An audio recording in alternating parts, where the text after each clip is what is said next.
दोस्तों, मेरा नाम राकेश रमन है। मैं एक जर्नलिस्ट हूँ और सोशल एक्टिविस्ट हूँ। तो काफ़ी जगह पर I started my career with the Tribune in Chandigarh. तो ट्रिब्यून में मैंने अपना करियर शुरू किया था और मेरी जो स्पेशलाइजेशन है वो टेक्नोलॉजी जर्नलिज्म है। और इसके ऊपर मुझे सरकार ने नेशनल अवार्ड भी दिया for my work in the technology journalism sphere. तो अब मैं पिछले कई जगह पर मैंने काम किया and I was writing a technology column, edit page column for the financial express also, जो इंडियन एक्सप्रेस का बिजनेस न्यूज़पेपर है। और साथ में मैंने यूनाइटेड नेशंस के साथ काम किया है through UNIDO, United Nations Industrial Development Organization. वहाँ पर मैं डिजिटल मीडिया एक्सपर्ट था। तो ये सारा जो मेरा काम है पिछले 3 डिकेड्स के करीब का, ये ज़्यादातर टेक्नोलॉजी में ही रहा है। क्योंकि सॉरी, पहले मैं एक सॉफ्टवेयर डेवलपर था। I work as a software developer और साथ में मैं चिप प्रोग्रामिंग भी करता था। चिप प्रोग्रामिंग जैसे ईवीएम में कहते हैं ना कि चिप लगा हुआ है, तो वो प्रोग्रामिंग भी मैं करता था। अब पिछले 12 या 13 साल से मैं अपनी ग्लोबल न्यूज़ साइट चला रहा हूँ और 2019 के अराउंड, उसके अराउंड मैंने ईवीएम के ऊपर बहुत लिखना शुरू किया था कि कैसे ये ईवीएम्स हैक हो सकती हैं, डेटा बाहर से, इंडिया से और बाहर से, मींस फ्रॉम अदर कंट्रीज़, वहाँ से डेटा लाकर ये लोगों को बताने की कोशिश की कि EVMs are prone to hacking, यानी कि इसमें हैकिंग भी हो सकती है। पहले की जो मशीन्स थी स्टैंड लोन थी, उसमें हैकिंग भी हो सकती थी, और अब ये जो वीवीपैट वाली है इसमें किस तरह से मैनिपुलेशन हो सकती है। तो अब मैं पिछले कुछ महीने से अग्रेसिवली ईवीएम्स के बारे में लोगों को बताने की कोशिश कर रहा हूँ थ्रू माय आर्टिकल्स। और उसके लिए मैंने करीब 2 या 3 महीने पहले आई created a comprehensive website also to explain all the issues related to EVMs। तो उसका मैं लिंक नीचे छोड़ दूंगा, तो आप उसको लिंक को देख सकते हैं नीचे। तो अब मैं आपको ये बताना चाहता हूँ कि through my observation during the past couple of months, पिछले 2-3 महीने से जो मैं देख रहा हूँ, I do not have any hesitation to say that this EVM protest, जो छोटे मोटे हो रहे थे प्रोटेस्ट, को ज़्यादा नहीं हो रहा था, वो फेल हो चुके हैं। वो उनका कोई अब मतलब नहीं रह गया। एंड ये जो इलेक्शन होगा, कम से कम ये 2024 वाला लोकसभा इलेक्शन, ये ईवीएम से ही होगा और ये मोदी सरकार दोबारा जीत कर आएगी। उन्होंने कह भी दिया कि 400 से पार हम सीटें लेकर आएंगे and they can easily get this 400 seats. उसका कारण ये है कि ये जो ईवीएम के छोटे मोटे प्रोटेस्ट हो रहे थे वो दे वर नॉट ऑर्गेनाइज। एक इनके लीडर ने, जो ईवीएम के कैंपेन्स को लीड कर रहे हैं, उसने मेरे को करीब 2 महीने पहले बताया था कि मैं जैसे किसानों का एक परपिचुअल आंदोलन हो रहा है, यानी कि एक परमानेंट, जैसे किसानों का 2021 में हुआ था या अभी वो हरियाणा पंजाब बॉर्डर पर हो रहा है, तो उस तरह से मैं एक परमानेंट यहाँ पर वो कैंपेन करूँगा कि परमानेंट वो आंदोलन होगा अगेंस्ट ईवीएम्स। तो वो तो कोई हुआ नहीं, कुछ भी नहीं हुआ। और जो ईवीएम के अगेंस्ट प्रोटेस्ट करते हैं वो 10-12 लोग ही होते हैं हमेशा, 10-12 से ज़्यादा कोई नहीं है। बाकी तो हायरलिंग्स जो हैं वो कितने भी आप 50-60 और इकट्ठे कर लीजिए, तो ऐसे दिखाने के लिए कि ये, और पुलिस उनको एक कदम भी नहीं बढ़ने देती आगे। तो means what kind of protest is this? कोई प्रोटेस्ट है ही नहीं है ये तो ऐसे ही, जो ये हिंदी के कुछ यूट्यूब चैनल्स हैं वो ऐसे 10-10 15-15 मिनट के क्लिप उनको रिपीट करते रहते, 3-3 महीने पुराने भी क्लिप्स वो आज की डेट में रिपीट कर रहे हैं कोई, क्योंकि नई कोई एक्टिविटी ही नहीं है। तो मैंने उनको बोला था, जिस लीडर ने मेरे को कहा था कि हम ये परमानेंट प्रोटेस्ट करेंगे, उसको मैंने ये शेयर भी किया था अपनी जो वेबसाइट मैंने ईवीएम्स के ऊपर बनाई है, उसका लिंक भी शेयर किया था। But he didn't respond, he was not able to write even a single sentence. तो वो कैसे आप ये पूरा कैंपेन करेंगे? ये तो बहुत बड़ा कैंपेन है, ये तो आज़ादी की लड़ाई के बराबर का कैंपेन होना चाहिए, तब थोड़ा सा हो सकता है। आप ऐसे 10-15 मिनट वहाँ आकर प्रोटेस्ट करके पुलिस वाले कहते हैं चलो चलो चलो 144 यहाँ पर वो धारा लगी हुई है, चलो उनको भगा देते हैं या बसों में डालकर कहीं और छोड़ देते हैं, प्रोटेस्ट ख़त्म है। और जो पॉलिटिकल पार्टीज हैं वो इनको कोई सपोर्ट नहीं कर रही, किसी भी ईवीएम के अगेंस्ट जो प्रोटेस्ट हो रहा है छोटा मोटा जो हो रहा है उसके इनको कोई सपोर्ट नहीं कर रहा। और कांग्रेस का तो बहुत ही बुरा हाल है। आप कांग्रेस से पीछा छुड़ा लीजिए, वो पहले एक बार वो अमेरिका में बैठकर शिकागो में या कहीं पर बैठता वो बहुत भाषण देता था ईवीएम के खिलाफ, वो गायब ही हो गया बिल्कुल, वो पता ही नहीं उसका कहाँ है। Means this is their character, they can't persist with their demands. तो इसलिए कांग्रेस पार्टी का बहुत ही बुरा हाल है। और रिसेंटली मैंने देखा है 1 हफ्ता 10 दिन पहले कि कांग्रेस के कुछ दिल्ली वाले ऐसे 2-3 लोग आते हैं और उनकी डिसऑनेस्टी देखिए कि वो ये यहाँ पर प्रोटेस्ट साइट के ऊपर आकर जंतर मंतर या कहीं होता है वहाँ पर आकर वो ईवीएम के अगेंस्ट नहीं बोलते, वो कहते हैं कि हम यहाँ पर आए हैं कि मोदी सरकार जो जंतर मंतर के ऊपर प्रोटेस्ट को रोकने की कोशिश कर रही है तो लोगों को उनका संवैधानिक कॉन्स्टिट्यूशनल राइट मिलना चाहिए टू प्रोटेस्ट, वो इसके लिए बोलते हैं। They are not saying anything about EVMs. और आप ये भी देखिए कि पीछे जो बैनर लगा होता है जब ये कांग्रेस वाले आते हैं तो उसके ऊपर लिखा होता है मेरी पर्ची मेरे हाथ। मेरी पर्ची का क्या मतलब है? पर्ची का मतलब है कि वीवीपैट से जो पर्ची निकलती है वो उनके हाथ में, जब तो इसका क्या मतलब हुआ, तो वीवीपैट रहेगा, वीवीपैट रहेगा तो ईवीएम भी रहेगी। तो they are not against EVMs. जो कांग्रेस वाले हैं बहुत डिसऑनेस्ट हैं ये लोग, इनके साथ बिल्कुल भी ना हाथ मिलाइए। और ये बिल्कुल भी नहीं कह रहे कि ईवीएम हटनी चाहिए, ये कह रहे हैं कि पर्ची दे दीजिए। जब तक ये कोई भी इलेक्ट्रॉनिक इक्विपमेंट रहेगी इस इलेक्शन प्रोसेस में तब तक उसमें हेरा फेरी का चांस है। तो you should only demand election on ballot papers. वो अब तो नहीं हो सकता, अब 2029 के लिए मैं कह रहा हूँ ये अब तो ये ऐसे ही होगा। आप ये देखिए सारा तामझाम शुरू हो गया, वो अपनी सीटें वो अनाउंस करनी उन्होंने शुरू कर दी हैं और 400 पार का कहना शुरू कर दिया है, स्ट्रेटजी मीटिंग्स होनी, वो सारा जो है that is a camouflage.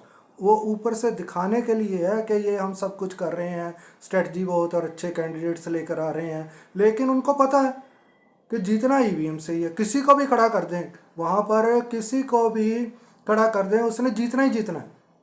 The person who belongs to the BJP party is going to win. वो थोड़ी बहुत 50-100 या ऐसे 150 से या कुछ सीटें जो हैं वो अपोजिशन पार्टीज को दे देंगे, 30-40 कांग्रेस को दे देंगे, 20-30 इसको। Means they can control each and every constituency in this forthcoming election. तो उनको क्यों देते हैं वो सीट्स? जैसे आपने बांग्लादेश में देखा होगा, उन्होंने अपने ही कैंडिडेट एज अपोजिशन खड़े कर दिए थे, because in the word they want to show that there is an opposition in the country and that is why it is a democratic country. तो लोगों को, बाहर वालों को दिखाने के लिए कि ये डेमोक्रेटिक कंट्री है, थोड़े बहुत ये 100, 150, 120 जो अपोजिशन पार्टीज़ वाले हैं 30-40 कांग्रेस वालों को जिता देंगे उसमें, ठीक है। तो वो ये भी दिखाने के लिए कि देखिए ईवीएम पर इलेक्शन हुआ है तब भी ये कांग्रेस वाले और जो पार्टी अपोजिशन पार्टीज़ वाले हैं वो जीत गए, ऐसे 4-4, 5-5, 10-10 सीट्स ऐसे करके वो जिता देंगे उनको, because they can manage each and every machine in this election. और सारा मैंने वो एक्सप्लेन किया हुआ है अपनी साइट के ऊपर। I have given the versions of ECI also, जो ये इलेक्शन कमीशन ऑफ इंडिया, उसका भी वर्जन दिया, वो क्या कहते हैं, FAQs क्या है, वो सारा उसके ऊपर मैंने I have tried to explain. मेरे को और भी बहुत काम होता है, I work for 16 hours a day, तो जितना भी मेरे को टाइम मिलता है I keep updating that microsite, जो वेबसाइट इसके लिए बनाई हुई है मैंने EVM के ऊपर। तो अब मैं इसके बाद आपको ये कहना चाहता हूँ कि जैसे मैंने पहले जो लीडर मेरे को बोल रहा था कि किसानों की तरह एक बहुत बड़ा परमानेंट, या अन्ना हजारे की तरह वो परमानेंट आंदोलन करेंगे, वो कुछ भी होने वाला नहीं है, ठीक है। वो गायब ही हो गया, पता नहीं कहाँ हो। तो अब ये जो है इसको मैं दोबारा कहना चाहता हूँ कि if you want the subsequent elections on ballot papers, जो 2024 लोकसभा के बाद वाली स्टेट इलेक्शंस होंगी या अगले 2029 वाली होंगी, उसके लिए एक स्ट्रक्चर्ड ग्रुप बनाइए। जिसमें एक स्टीयरिंग कमेटी हो, उसमें 6-8 नाम हो, their name should be available on the website, उसका सारा कॉन्स्टिट्यूशन हो, एक पूरे एक ऑर्गेनाइज ग्रुप की तरह इसको चलाइए, और उनकी अवेलेबिलिटी हो, किसने कैसे उनको कांटेक्ट करना है, उसके ऊपर एक ऑनलाइन फॉर्म बनाइए इन डिफरेंट लैंग्वेजेस कि जिसमें जिसने उसमें पार्टिसिपेट करना है in this EVM campaigns, they should be able to fill in their details in that. तो आपके पास एक रिकॉर्ड उनका होगा।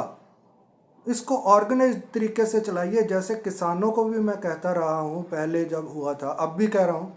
अब मैंने किसानों के लिए भी एक वेबसाइट बनाई है, वो भी आप देख सकते हैं, that is also comprehensive website. उसके ऊपर हर एक इशू मैंने WTO, MSP, ये 3 कानून वो जो हैं वो सारा डिस्कस किया है वो। तो अब मैं ये आपको कहना चाहता हूँ, अगर आप ऑर्गेनाइज नहीं होंगे, जैसे किसान नहीं थे, तो तब आपका, इसीलिए ये जो ईवीएम के अगेंस्ट कैंपेन आप कर रहे थे, दैट हैज़ फेल्ड।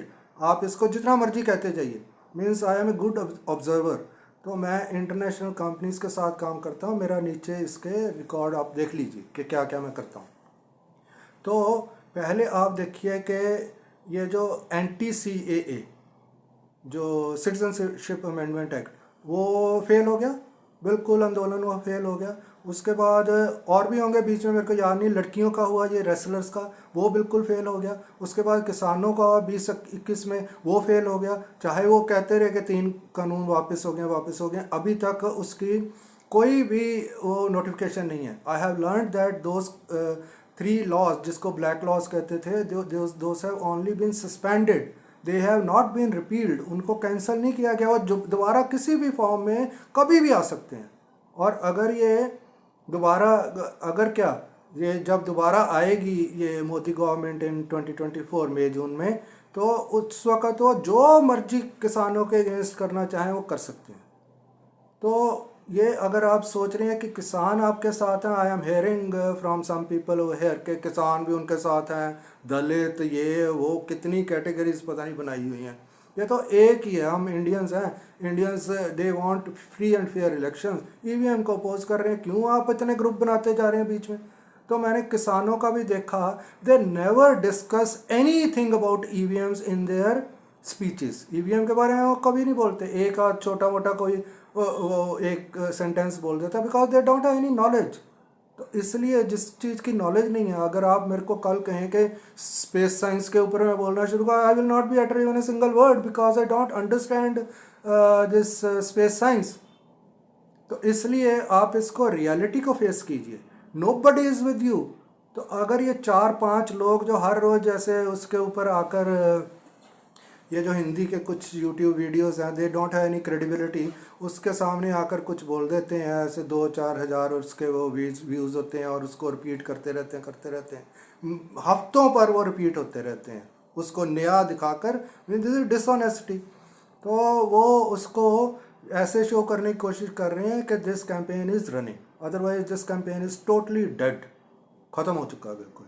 तो इस चीज़ को आप मानिए। और इसके अलावा जो आपके साथ अगर कोई ग्रुप और मिलना चाहता है, जैसे आप कह रहे हो कि फार्मर्स, उनको फार्मर्स का तो वैसे ही बहुत बुरा हाल है। आप देखिए वो हरियाणा पंजाब के ऊपर, दे आर सो टेरिफाइड, मतलब इतने डरे हुए हैं ये जो किसान हैं कि आगे वो बैरिकेड लगा दिए हैं या टीयर गैस शेल चल रहे हैं, तो इतना वो डरे हुए हैं कि उनका मैं बता नहीं सकता। उसका भी मैंने 1-2 वीडियोस बनाए हैं, दो I am not a video creator, मैं तो लिखने वाला जर्नलिस्ट हूँ। तो मेरे को ये इसलिए बनाने पड़ रहे हैं वीडियोस कि लोग जो इसको ईवीएम से किसी तरह से अफेक्टेड हैं, they understand only this Hindi language. मेरा काम ज़्यादा इंग्लिश में है, तो वो, और पढ़ने की आदत नहीं हिंदुस्तान में किसी को, तो इसलिए मैं इसको सिर्फ यहाँ तक ये वीडियोस बना रहा हूँ। आजकल किसानों के लिए पंजाबी में बनाता हूँ, बिकॉज आई अंडरस्टैंड पंजाबी। मैं चंडीगढ़ को बिलोंग करता हूँ, I studied in Punjab university. तो मैं ये जो किसानों के लिए पंजाबी में बना रहा हूँ, so that they should be able to understand what I am trying to tell them, और उसकी वेबसाइट भी बनाई है। और ये ईवीएम्स वाला हिंदी में बना रहा हूँ। अब एक और एस्पेक्ट है इसका, वो मैं आपके साथ डिस्कस करना चाहता हूँ, that is of supreme court. उससे मैं ये जो लॉ एंड जस्टिस है इसके ऊपर काफ़ी लिखता हूँ और सुप्रीम कोर्ट में कई पिटिशंस डालता हूँ ईमेल से and they accept my petitions through email और उसके ऊपर एक्शन भी होता है।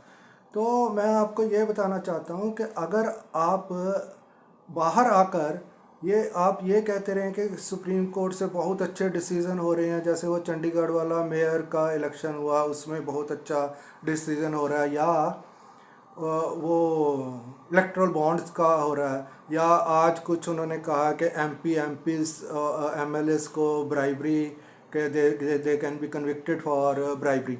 तो ये वाले जो केसेस हैं आप ये ध्यान से सोच कर देखिए। Again I ask you to face the reality.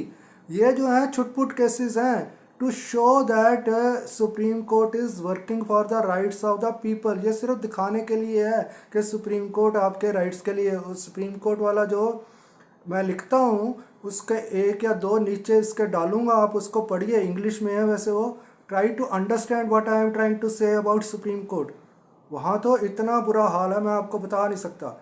अगर होता सुप्रीम कोर्ट का, I can count number of crucial cases where the supreme court judgments are not coming according to the constitution. तो वो भी उसमें लिखी हुई है आर्टिकल। तो आप इससे इम्प्रेस ना होइए। अगर सुप्रीम कोर्ट काम कर रहा है, अगर एक भी आदमी इसको अपोज करता है ईवीएम को, तो they have to satisfy that voter कि आप अगर इसको अपोज कर रहे हैं तो आप अपना कारण बताइए और हम अभी इसको इमीडिएटली बंद करते हैं। तो और ये जो कांग्रेस, ये सुप्रीम कोर्ट का हो गया, ये जो कांग्रेस वाला है राहुल गांधी, ये बिल्कुल भी एक भी, आप बार बार कहते जा रहे राहुल गांधी बोले राहुल गांधी, उनका दिल्ली वाले लोगों का तो देख लिया आपने, कांग्रेस वालों का। They are dishonest, they are not supporting this cause. वो जो अमेरिका वाला वो भी कहीं भाग गया इनका कांग्रेसी। तो आप ये जो राहुल गांधी चक्कर लगाता जा रहा है पिकनिक के यात्रा, ये यात्रा वो यात्रा, उसका कोई मतलब नहीं है। आप उसको, उसके भी मैंने कई आर्टिकल्स लिखे हैं, आप देखिए उस पर। और दूसरा, ये चाहे चक्कर पूरी पृथ्वी का लगा ले, अगर ईवीएम है तो कांग्रेस नहीं जीत सकती। कांग्रेस या जो अलायंस बना है इनका, इंडिया अलायंस, वो बिल्कुल नहीं जीत सकता।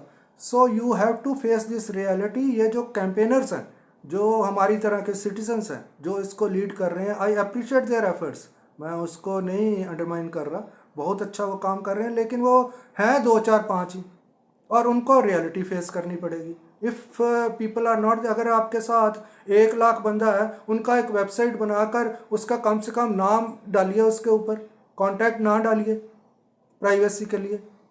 कम से कम किसी को कॉन्फिडेंस तो हो आपका कि जो आप कह रहे हैं वो सच बोल रहे हैं या झूठ बोल रहे हैं। तो इसको झूठ के ऊपर कोई कैंपेन नहीं। If any campaign is founded on falsehood, it is going to fall. ये बिल्कुल फेल हो जाता है। तो सच के ऊपर खड़े रहिए और इसको अपोज करिए for the subsequent elections. 2024 Lok Sabha election EVM पर ही होगा, मार्क माय वर्ड्स। और उसका जो रिजल्ट होगा, that all of us know that BJP सरकार दोबारा बनने जा रही है। थोड़ी बहुत ही सीटें मिलेंगी बाकियों को तो दिखाने के लिए कि we have an opposition also in the country. उसके बाद कई लोग कह रहे हैं वैसे 2029 में होगी नहीं इलेक्शन, मेरे को नहीं पता, but you should get prepared to oppose EVMs in the subsequent elections after 2024 Lok Sabha election. तो उसके लिए अगर कुछ ऑर्गेनाइज होगा, ऑर्गेनाइजेशन बहुत ज़रूरी है।